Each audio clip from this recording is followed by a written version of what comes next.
Hello and welcome to Recovery Reality, an event that will provide you with a status update on our region's economic recovery from COVID-19 and challenge you to be a part of building what comes next. One of Greater MSP's roles is to provide the credible and timely facts on our economy that leaders in our region need to make informed decisions.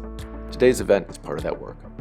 We'll review the latest data in the Regional Recovery Hub and take a deep dive into the new employment numbers with Minnesota Decommissioner Steve Grove. In addition to sharing facts about recovery, today's event will also explore how we can reimagine our economy for the post-COVID world. The economy and society have shifted in significant ways over the past year. Where we work, the jobs we do, how we shop, where and when we travel, so many things will be different. Recovery will not be a return, and that's a good thing. To be competitive and prosperous in the decade ahead, our region needs to evolve to be more equitable, more innovative, more global, and more sustainable. Today, we'll hear from inspiring leaders who are working at the frontier and building an even greater MSP region. We'll start by taking a look at the most recent economic trends using the insights and data in the MSP Regional Recovery Hub at greatermsp.org. I'll turn it over to Amanda Taylor, Greater MSP's Vice President for Research and Intelligence, to lead us through the data. Thank you, Peter, and thank you for joining us today to learn more about economic recovery in the Greater MSP region. I'm Amanda Taylor, Vice President of Research and Intelligence at the Greater MSP Partnership, and I'm so pleased to share insights that we have gathered tracking real-time regional metrics of recovery at the MSP Regional Recovery Hub. The Recovery Hub was co-created with over a dozen regional partners and launched in December 2020. Today, we'll navigate through the hub and examine top-line findings and trends on how the regional economy has performed over the last few months. We're also going to invite some of our data partners to join us in interpreting recovery across different aspects of the economy. The hub tracks 14 key measures of our region's economic strength across 5 categories of recovery: health, employment, travel and movement, business vitality, and family vitality. Measures of human health, including COVID cases and the rate of vaccination, are leading indicators of recovery in the region. Progress in these areas impact the speed of recovery across the other metrics, with this being overall especially true for measures of employment. At this stage of economic recovery, our focus is jobs. Top questions we're examining are jobs coming back? How fast are they coming back relative to peer regions? And how has the job market changed? As we'll walk through in a moment, the answer to these questions are yes, jobs are coming back. And we're moving in the right direction. But in terms of speed, we still have a lot of runway ahead for job growth. And yes, the labor market is changing, reflected in the types of jobs most commonly appearing in job postings.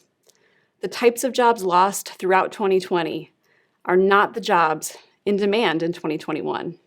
It has been a full year since the start of the COVID-19 pandemic. In that first month, 1 year ago, the MSP region experienced the loss of over 260,000 jobs. That was a 13% drop in employment from March to April. While many businesses were able to shift employees to work remotely, others were forced to temporarily close, causing workers to be furloughed or laid off. The region was able to recover many of those jobs throughout the summer months and into fall. By October, over 60% of the jobs that were lost in April had returned. But employment was still 7.6% lower than it was 1 year prior, before the pandemic began. A significant surge in COVID cases in late November had a big impact on what had been a meaningful recovery into October, and job losses returned at the end of the year. An employment bounce back was expected in the first months of 2021, but while we are bullish that employment will rebound, the speed of recovery is not inevitable. Thanks to a new benchmarking tool on the Regional Recovery Hub, we know that the pace of employment recovery is not keeping up with all peer regions. Cause for concern? MSP still has one of the largest gaps in employment from levels a year ago before COVID, trailing most of our peers. Reasons for optimism? Minnesota has one of the highest rates of vaccination, and the opening up of eligibility to all Minnesotans 16 or older means that we should expect the rate of vaccination to continue to accelerate. And year-over-year growth in venture capital deal activity is a signal of confidence in the region's capacity to create even more jobs. Jobs recovery is moving in the right direction, and much of the employment growth in 2021 so far is due in part to the loosening of restrictions on bars and restaurants in early January. The leisure and hospitality industry sector, which includes employment at entertainment venues, hotels, and restaurants, saw the largest share of jobs return so far in 2021. Data for the first months of 2021 give us a sense of optimism for the travel industry specifically, with hotel occupancy rates steadily increasing as we enter spring. To assess recovery of the travel and tourism industry, we welcome Melvin Tennant, President and CEO of Meet Minneapolis, to share his insights. Welcome, Melvin. Hi, Amanda. How are you? Great. Thanks so much for being here with us. So my question for you, we know 2020 was an incredibly challenging year for the travel and tourism industry, and we've seen that reflected in the employment and hotel occupancy data. What can you share with us today about recovery over the first quarter of 2021 and what to expect into the spring and summer months? Well, you're right, Amanda. We've had a tough year, as a lot of industries have, but we are seeing signs of optimism. The first months of the year still indicate that we're significantly below hotel occupancies of 2020. In fact, we in 2020 were not able to host the NCAA Men's Wrestling Championships. That would have been a great opportunity for March of last year, but we missed that obviously because of the pandemic. But what we're seeing is that hotel occupancy during the week has begun to stabilize with some upward spikes on the weekend, which is an indication that leisure travel is picking up. So that is really going to be the first sector that returns, is leisure travel. Business travel is going to be a while before it does return, but we also have very optimistic prospects for our group travel bookings in the future, and we're looking for the second half of the year to really begin to demonstrate a recovery. Well, those are great insights. Thanks so much for joining us, Melvin. Thank you. We are tracking closely and seeing that while job recovery has been slow, there is sign for hope for accelerated growth, reflected in the job posting activity we are observing on the Recovery Hub. Hiring demand from employers is rising. The number of new job postings have been increasing steadily since November, and in December, the number of new postings actually exceeded pre-COVID levels. We've learned from extensive analysis of postings by data partner Real-Time Talent that the labor market has changed. Demand is high for positions in health sciences fields and engineering, manufacturing, and technology fields. Demand is low for positions in arts and hospitality and tourism fields, indicating that many of the jobs lost in 2020 are not coming back. We invite Aaron Olson, Director of Strategic Research with Real-Time Talent, to share more about the shifting hiring demand in the MSP region. Welcome, Aaron. Hi, Amanda. Glad to be here. Yeah, so Aaron, we see in the data that job posting volumes are increasing, and there's a lot of opportunity in the economy today, but hiring demand is showing to be higher in a few occupations. Can you tell us more about the type of hiring demand that has seen an uptick in the last couple of months? Sure. Well, taking a deeper look at trends by career field in the 7-county metro, we see that while employer demand for talent dropped considerably last March and April across all sectors, there was a steady rebound in employer demand for occupations in engineering, manufacturing, technology, and health sciences. Information technology careers in particular were some of the first to rebound in the metro, with local job postings rising considerably last June and staying relatively stable since then. In the past 12 months, there were about 2 times as many job postings in key transportation and logistics roles as well here in the metro than what we saw prior to the pandemic. And just looking at the first quarter of 2021 alone, demand for software developers, insurance sales agents, marketing managers, stock clerks, and truck drivers is significantly higher now than what it was in the first quarter of 2020, suggesting that our local market is changing. We see signs that demand is growing faster than the available talent supply here in the metro and some of those most critical jobs for tomorrow's economy. Well, thanks, Erin. Really appreciate your insights. Thank you so much, Amanda.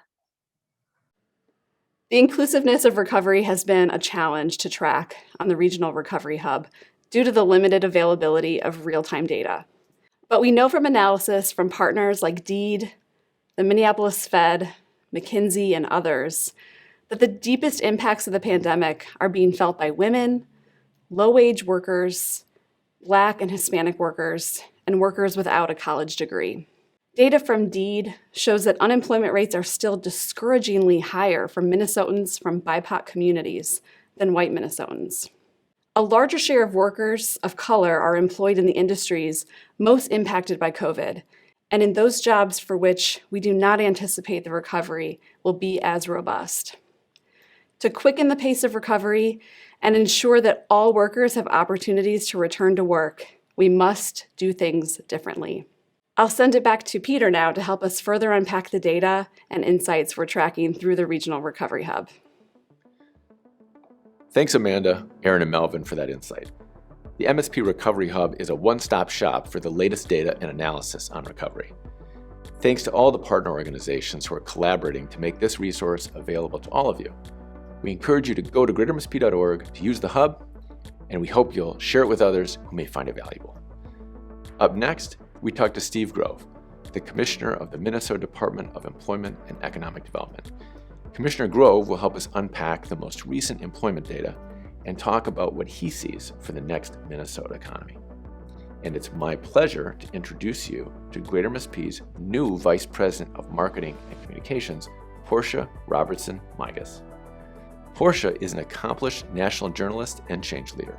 She has more than 20 years of experience as a journalist and producer at ABC News and National Public Radio. Most recently, she comes to us from a national nonprofit called Management Leadership for Tomorrow, based in Washington, D.C., that works to put professionals of color on the path to senior leadership in major companies and nonprofits. Portia will be interviewing the commissioner today, so over to you, Portia. Peter, thanks for that warm welcome. And Commissioner Grove, we appreciate you taking the time to join us today. Thanks, Portia. Good to be here. Okay, let's jump right into a topic that's top of mind for so many of us, and that's jobs. DEED recently released the latest data on jobs, the unemployment rate, and the labor force participation. At this stage in the pandemic, how would you characterize the region's economic recovery? Well, of course, we lost a lot of jobs very early in the pandemic. Almost exactly a year ago in April, we lost about 416,000 jobs when this pandemic began. So that's a pretty big dip to take in an economy. It was extremely sudden, as we all know. Since that point, we've gained back about 220,000 jobs or so. So we're a little over halfway there, about 54%. So we're on the pathway to recovery. Every month we're seeing, 10 to 20,000 more jobs, which is good.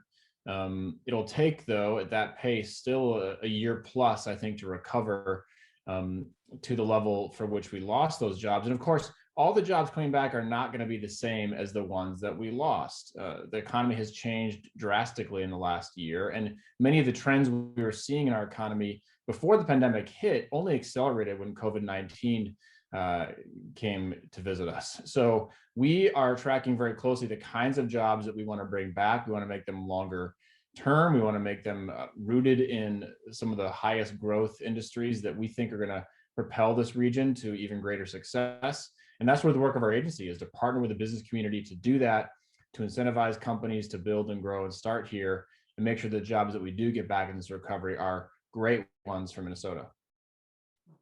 You mentioned that the pace of recovery, you talked about the pace of recovery a little bit, and we're seeing that the pace of recovery and reemployment is uneven in major metros across the country. which sectors do you see having opportunity to accelerate the pace of job creation in the greater MSP region and in the state? Well, you're going to see in these early days a lot of comeback in the hospitality industry in general, just because that's where the biggest delta is to make up. I mean, we lost over 100,000 jobs in hospitality when this all began. So you're going to see an initial surge there. But again, those jobs will come back in different ways, and not all of them will come back. It will take a couple of years for that sector to rebound fully, and rebound in different ways. You know, we're really bullish, obviously, on healthcare as a major sector of growth for our region. We know those jobs were in demand even before the pandemic hit, and they're even more so now. And then you got to mention technology jobs as a huge area of growth. I'm pretty worried that our pipeline for tech talent in the state is not strong enough. We've got some great institutions here that train folks in technology, but when you look at the demand in our market and the number of jobs available, we're concerned that the workforce is not going to be there. And so we've got to really invest in training workers in the technology sector, because that's where all the job growth is going, and not just in your typical tech startups or your tech companies, your software, enterprise institutions. It's really, so many jobs today are tech jobs. And so we think that is an area of focus that's critical. Those jobs pay far more than the average job in the state. They have far longer term trajectories, and it will be an area of growth for us, but we've got to invest in the kind of training that's needed to make sure that workforce is there. And you mentioned that we need to invest in that training. How is the state doing it? What are you considering to accelerate that recovery in the tech industry and in other industries across the state? We're starting it from a perspective that we need systematic reform in our workforce development sector in this state. We have been blessed in Minnesota with something called the Workforce Development Fund, which is the only such fund in the country paid into by employers who pay a payroll tax that adds an additional $120 million or so every year that DEED manages to help grow a great workforce. But the format and the structure of that fund has not been modernized in over 30 years. So it really needs a fresh look to meet the needs of today's marketplace. And really the first area of focus there is equity. We need to make sure those dollars go to communities of color first, that we make sure the grants that are needed to help great organizations do the kind of training we need, go to organizations with experience in BIPOC communities. This is not only a moral imperative, which we all truly realize now in this last year we've had in our state, but it's also an economic imperative. 70% of our population growth in the next 10 years is coming from people of color. So we are pushing right now the legislature some major reforms on that front to make sure we redesign that fund to focus on equity and on the modern jobs that we're going to need and the kind of innovative workforce development programs we want to be able to fund. Now, specifically to technology, one of the things I was surprised to see when I came to DEED is we don't have a standalone technology, workforce program, which we really need to have. And so we are incentivizing a lot of organizations who do tech training to apply for our existing grant programs, and we're running some pilots. We are in the process right now of running a pilot focused on tech jobs for people of color between the ages of 18 and 30. That's a gap that we see is really clear in our market. It's not being served. It's a pilot program. We're running just $1 million pilot, but if it's successful, we'd love to graduate it and make it bigger so that pipeline really grows and we can accomplish really two goals at once. Empower our tech workforce pipeline to get stronger and help people of color get higher wages as they enter the market, and tackle some of these disparities that are so evident across our economy. You're empowering the workers, you're upskilling workers. What requests or suggestions would you have to private sector employers who are looking for these workers? Well, I think this has been a moment of awakening, a year of awakening for our region. There's no question. And the business leaders I talk to all get that. They recognize things have to change and they have to change now, and that we can actually make a difference. The verdict in the Chauvin trial, I think, shows that change can happen. And now it's up to us to really take that baton and move forward and really tackle some of these systemic issues that we face. There are a lot of best practices out there for companies to hire people of color more effectively, to try to eliminate unconscious bias in hiring processes.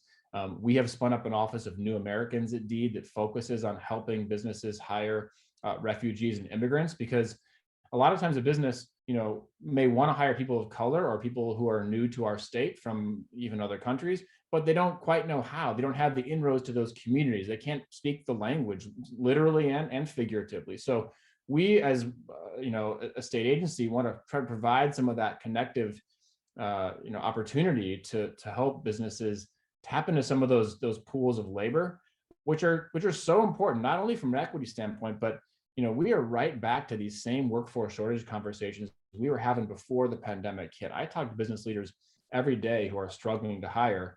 And so we've got to help every business in our state, land some of those folks. And I would just encourage business leaders to take advantage of DEED, come to us, reach out. There are resources to help you find workers and to tackle issues of disparities in our economy. And we would love to help. Mhm. I want to circle back to something that you touched upon earlier. We know that the people who've been most impacted by the pandemic are people from the BIPOC community. They're women, they're low-income folks, and they're folks with lower educational attainment.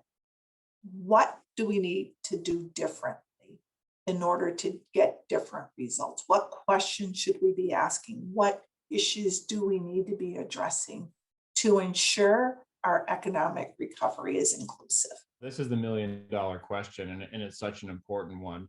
I think we need to take a look at a lot of different facets of this issue. One is hiring and where we focus on in our hiring processes, but another is new business starts. And one of the trends you see in a recession is that more people start companies. And we see in this state already about a 30 to 40% increase in the number of new business starts since COVID hit. Part of that is people seeing a disruption in the market. Part of it is, just desperation because they lost their other job and they're starting a new one.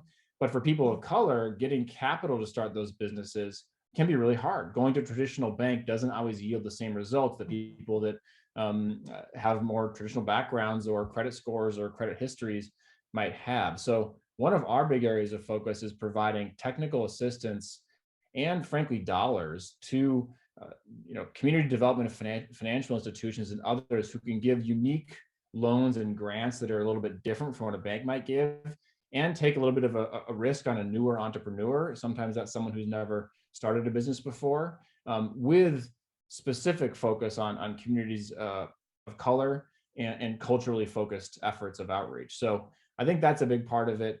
I don't pretend to think that DEED has all the answers on what we're going to do to systemically reform our economy, but we want to create the right grant programs, the right source of funding to make innovation possible in our market today. And I think for a long time, our workforce system has been kind of steady at the wheel and not trying enough new ideas. One of the things we're creating in DEED right now is an innovation grant program that just says, hey, we're looking for new approaches to get at equity in our workforce development system. Pitch us what you've got, and you bring us your ideas, and we'll fund them. That's, I think, a key thesis that we have. And I think to get that right, you got to have business and workforce organizations working together, because that's where the magic can really happen. You just touched upon how important having the proper funding and grants are for there to be able to be progress. And we know that significant federal funding is coming into cities and to counties in the state through the American Rescue Plan. How is the state of Minnesota and how is DEED assessing how we can leverage those funds to accelerate recovery and transformation in our region? Well, it is hard to overstate how exciting it is and what an amazing an opportunity is for Minnesota to get north of $7 billion from the federal government to help recover from COVID and bring back jobs and opportunity for people across our state. It's a tremendous opportunity.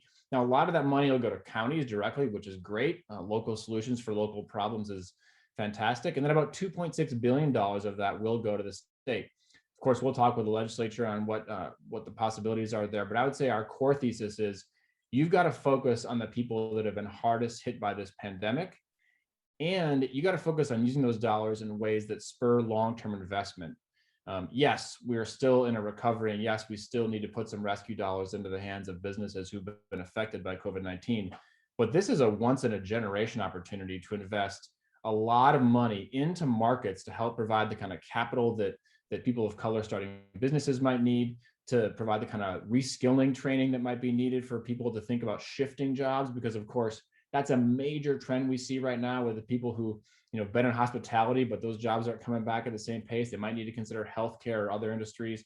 So I'd say, focusing on small businesses, focusing on reskilling, and then focusing on promoting Minnesota to the world. And this is something that I think, Greater MSP does so well, which is to say, look, this is a phenomenal place to build a company. It's a phenomenal place to work. It's a phenomenal place to raise your kids. And it's also a place that is reckoning with some of the deepest issues that our society faces today. And we're rising to that challenge. And we're going to make this a priority of Minnesota. We need to tell the rest of the world our story, a story of renewal, a story of growth, a story of opportunity. And I think some of this funding and some of these efforts could help, tell that story in the coming months and years ahead. There's going to be a lot of competition in the wake of this pandemic for where new business growth happens. Some of the things that happened in COVID-19 completely changed the perspective that employers have on where their employees need to be, remote work, where the opportunity lies. You see a huge exodus from the coasts to other states. We want to make Minnesota the kind of place that people want to come to, that they want to come to work, they want to come to start a company. And that takes real investment. That doesn't just sort of happen magically. It takes real dollars, a real focus. Is something Greater MSP is very good at. And we think the state government should play, a key partnership role in as well. Mm-hmm. You talked a little bit, Commissioner, about turning the page, turning the corner and looking towards the future. And earlier at the beginning of this program, Peter talked about the focus on the future. That's what you've also been talking about in a series of events you've led called the Next Minnesota Economy. Could you tell us about this series and what could or should be different in the Next Minnesota Economy?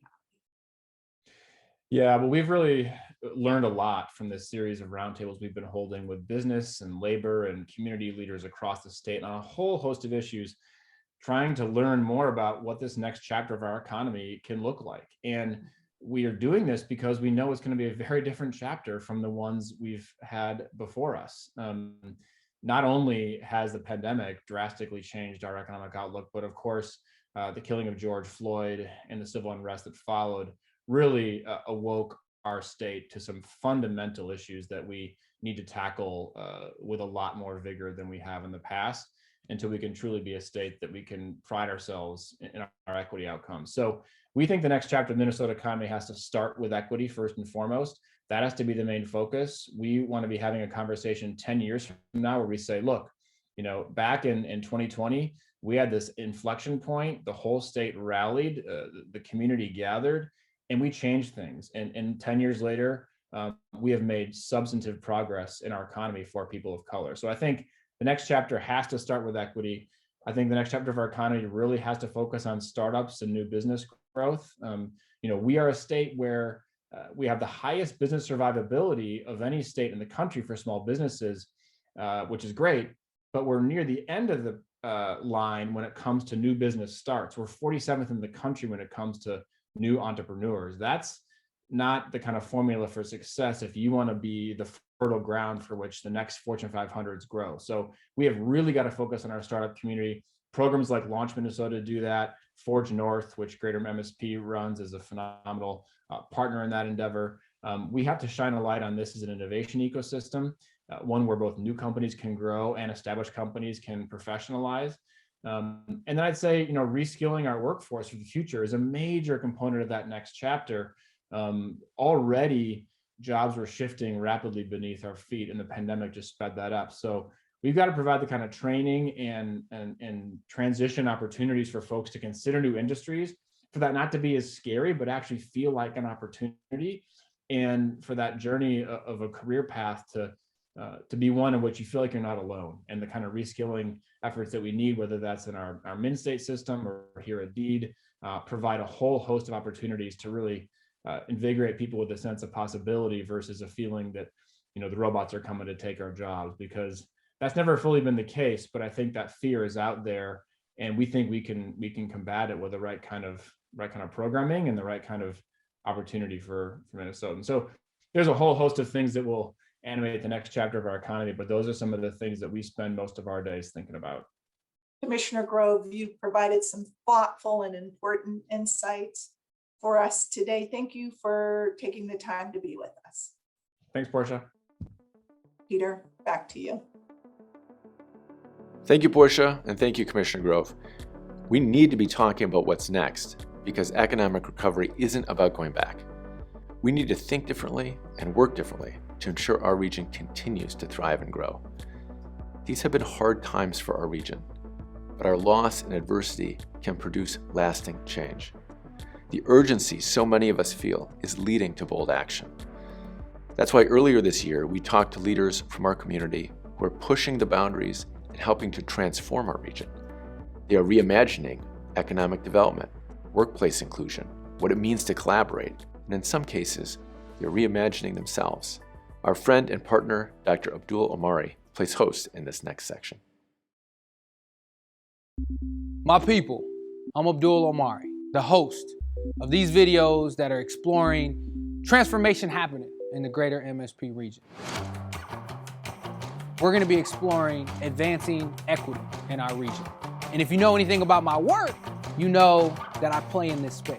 I focus on leadership development and the inseparable ties to equity, inclusion, and diversity. But as we talk about advancing equity, we also know that our state has some of the largest inequities in the entire nation. We're going to talk to some folks about what Minnesota should be doing to make it more equitable, equal, and have better outcomes for everyone, no matter your background. To get our conversation started, we're going to talk to someone who I've known for a long time, Deshaun Drew, the president of Minnesota Public Radio. We'll be asking him to think from a leadership perspective and think about how we might galvanize folks who are in roles of influence. Deshaun, always good to be with you. Appreciate seeing you in person. So I'm curious to know, folks are tired of talk, right? Folks are ready for equity to move. And so thinking about the Black Leadership Alliance, the Vanguard, what is it? And then how can it move us from talking to actual tangible progress? You know, our goal by creating an alliance of alliances, among Black leaders and Black organizations is just to improve coordination, communication. As we were talking on the heels of Floyd's killing, we really felt like we needed to be part of something that was broad and long-term. There are a lot of other resources already being brought to bear on the biggest issues that are facing us, and we're not getting it done. So we don't pretend to have any secret sauce other than we think working together, having better communication, having better planning and alignment, and having a long-term commitment of working together will make a difference so that we look up in 2030 and the story on the street's different. So paint a picture for us. What might it look like? I know it's early, but what could it look like? What are some of the things that could emerge? A lot of what we envision happening in this movement to some degree is that you get folks who are committed to these key areas. As I said, we've talked about everything from education, healthcare, and housing to workforce development. But what we're trying to do is get greater alignment among the folks who are already in those spaces, so they've got better data to work with, so they've got at times the ability to share resources and therefore make a dollar go farther. So they've got the ability at times to speak with one voice when it comes to advocacy, policy issues, right? And we want to make sure that Black voices, Black leadership are centered in this work because, a lot of well-intentioned people and organizations could end up doing stuff to us instead of with us if we're not really intentional about making sure the conversations are of a co-creative nature. Deshaun, appreciate you being with us. Always a good time to rap with you and catch up and see what's going on. And so we look forward to seeing what happens with the Alliance in the future. Thank you. Great to be with you as well. Appreciate the time. The killing of George Floyd impacted a lot of people. Deshaun Drew talks about how it galvanized a group of people who want to start an alliance. Other folks, like John Naylor, the CEO of Medica, has had to take a personal journey. And so we're going to talk to John Naylor about some of the work that he's doing at Medica and how they are place-based. So John, thanks for being with us. Before we jump into your personal journey and your views on equity and things like that, tell us a little bit about Medica and how you all responded to the killing of George Floyd. Thanks, Abdul. Our team called every member in the zip codes that were affected to make sure they were okay, to see if they need any additional resources. Our team had drives in the office. People brought supplies. But what was interesting, Abdul, as we talked to community leaders through this, was This was great. It's nice to help us, but we need something long-term. We're running a marathon here, not a sprint. We need economic development and jobs, but they challenged us to do something more. So we actually decided to create an office in a community. And we picked this location at the Wilder Foundation in St. Paul's Midway neighborhood to actually open a Medica office and create jobs in the community, to create economic development and jobs where the people are. Excellent, excellent. So let's shift now a little bit. How would you say that your worldview has shifted when you saw the way in which George Floyd was taken far too early? I had always an awareness of some of the issues, but as I watched these things unfold and got more engaged with the community, it was really a call to action. So I look at my transformation as awareness to action. I want to be part of that solution. Indeed. We look forward to seeing what happens in this space and Medica more broadly. And so we appreciate you spending some time with us and look forward to seeing what happens later. Thanks, Abdul. Yeah, thank you. So advancing racial equity within an organization takes tremendous amount of internal work. Now we're going to talk to someone who's known as the woke coach, Sina Hodges, an external consultant who helps organizations such as Medica think just about how they can advance racial equity in their organizations. So you're known as the woke coach, right? And I love that, right? Like, hey, the woke coach, right? And so let me ask you about what you talk about in terms of taking allies and becoming accomplices. Tell us about that. You know, an ally is someone who's there for you. That person has done their research, they know what's happening, they're willing to engage, especially if people from marginalized communities are very clear with them about what those tasks are. But the difference between an ally and an accomplice is that an accomplice is willing to risk something. An accomplice is someone who is willing to use that power and that privilege for the betterment of someone else. So you work with organizations across industries and different sizes. What are some of the big blind spots or kind of common mistakes that you see folks make when they're talking about equity and racial justice? Sure. We talk about issues of diversity, equity, inclusion, and anti-racism. One of the things that organizations haven't done is define what those terms actually mean to them, right? What do you mean when you say diversity? What do you mean when you say equity? What do you mean when you say inclusion? So one of the other things that I notice that happens in businesses and organizations is that they're really not aware of what the data says about their own industries, right? What does the data say about how racially diverse they are, how equitable they are, how inclusive those environments are? Sometimes we write these lofty statements, right? We know that injustice, inequity, and violence exist in the world that we live in. And we write these statements and we say things like Black Lives Matter, but we don't do anything about it. We don't have training programs for our employees. We don't diversify our boards. We don't diversify our staffs. And sometimes we feel like our words are enough. Words have to be met with actions, right? Unless we're doing something, we're doing absolutely nothing. Indeed. Sis, I appreciate the knowledge that you bring, the knowledge that you just brought to us. And thank you very much for being with us. Oh man, you're so welcome. I appreciate it. Indeed. Yeah. The woke coach, Sina Hodges, just dropped some great jewels and knowledge about what's happening when she's working with organizations. Now we're going to talk to Adair Mosley, the CEO of Pillsbury United Communities, about a project called Justice-Built Communities and thinking about how equity can be developed within communities, by communities, and for communities. So Adair, you run and are the CEO of Pillsbury United Communities. And in 2019, y'all shifted your strategic focus to talk about infrastructure and using a term upstream. Tell us what that means. Yeah, upstream is the notion that we need to be thinking about the systems and infrastructure and policies that really have downstream impacts on our communities. And so while we're seeing alarming largely racial disparities in our communities, is because most of our efforts have been centered on reactive solutions. And so this is really about moving this work upstream. So Adair, tell us about Justice-Built Communities. What is it? What are the goals? What are we trying to do? Yeah. Justice-Built Communities is a community development corporation and a community quarterback. Its goal is to be able to equitably build our communities with the infrastructure and systems to be able to usher in small business development and entrepreneurship in Black communities. It is this entity that will serve as a conduit to economic revitalization in Black and brown communities. So based on what you just said, what does that look like? How does that show up? Yeah, it shows up in two strategies. One is a kind of buy and hold, opportunistically looking for land and buildings for us to be able to buy and hold, and to bridge that ownership to Black and brown entrepreneurs. The other one is putting a community-centered design process against economic development. So asking our community, what do you want to see in your community? Aligning the partners, working with our financial institutions to be able to braid those resources together, and then managing that implementation. That if we start something, we finish it. Absolutely. Yeah. So with that, thank you for joining us. I mean, I love that we are having this conversation right here in the community that we're talking about, because too often we have these conversations somewhere else in another room and then go and say, all right, y'all, here's what needs to be done. In this case, it's grounded and it's rooted in the community in North Minneapolis. And thanks for leading the charge. Yeah, thank you for providing the platform to lift this work up. For sure.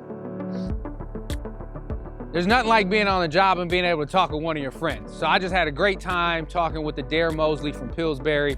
We're gonna stay focused on wealth and wealth development. We're gonna talk to Danielle Steer, Managing Director of Lunar Startups. Lunar Startups is focused on helping underestimated individuals who are looking to become entrepreneurs, particularly Black, Indigenous, people of color, female, LGBTQIA+, and or non-binary individuals. So Danielle, thanks for being with us. We're excited to talk to you, excited to talk about Lunar Startups. And in many ways, Lunar Startups is helping untapped talent, untapped entrepreneurs, folks that have been underestimated and underinvested in. So what are the greatest opportunities that you see when we can or when we do invest in those demographics? At Lunar Startups, we believe that entrepreneurship, and specifically inclusive entrepreneurship, is the most important pathway to build wealth, to increase opportunity, to create new jobs for more people, and the data really supports that. The governor's office did a study about 10 years ago that demonstrated that BIPOC entrepreneurs hire more BIPOC employees. Women entrepreneurs hire more women employees. And so there's this reinvestment that happens within the community. If we can elevate and amplify great solutions coming out of BIPOC communities, great solutions coming from women entrepreneurs, we're going to see that trickle-down effect in a real way that's actually measurable and creates wealth, creates new high-quality jobs. So you talked about inclusive entrepreneurship, right? And I'm in the world of leadership development and equity, inclusion, and diversity. Inclusivity means different things to different people. What do you mean when you say inclusive entrepreneurship? So we're in the accelerator space. And the reason that we actually started was because we were seeing that accelerators across the board were increasing the finance gap for gender. We were seeing that there was really negligible rates of people of color and women participating in accelerators at large. That matters. Startups that go through an accelerator are 23% more likely to survive 5 years out of exiting. We need to be better supporting the early stage startups. We need to be building a bridge between economic development agencies and the entrepreneurial ecosystem. And that's really where we think by investing in more inclusive entrepreneurial ecosystem solutions, we can see much more significant wealth building happen within our own communities without necessarily the dependency on philanthropy, without necessarily the dependency on our very generous community that we have here. We can build that through capitalism. Indeed. Danielle, thank you for being with us. We appreciate the opportunity to talk. You know, as we think about emerging from the pandemic, emerging from an economic downturn, entrepreneurship is going to drive the economy. And I'm thoroughly excited to see Black and brown folks, women at the forefront of that as we continue to move into the future. So we look forward to what y'all have planned and what y'all are going to do. And thanks for being with us. Thank you for having me. Appreciate it.